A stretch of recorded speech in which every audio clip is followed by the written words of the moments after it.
Assalamualaikum warahmatullahi wabarakatuh. Kali ini saya berada di MJPM Jepara untuk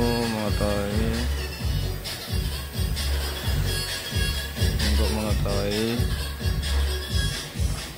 perkembangan PO DEWI yang berada di MJPM Jepara. Ikuti selengkapnya, jangan lupa subscribe, tekan tombol loncengnya ya di bawah ini.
setelah beberapa unit dari PO DEWI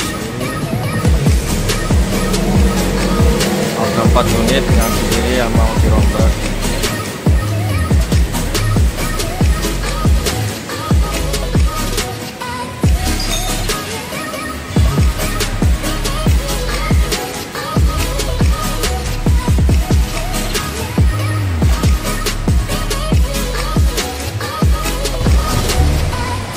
Ikuti video-video bapak selanjutnya untuk mengenai perkembangan PO DEWI sendiri yang berada di MJPM ya. Jangan lupa subscribe dan tombol loncengnya untuk mengetahui notifikasi mengenai PO DEWI sendiri yang berada di MJPM juga. Terima kasih. Wassalamualaikum warahmatullahi wabarakatuh.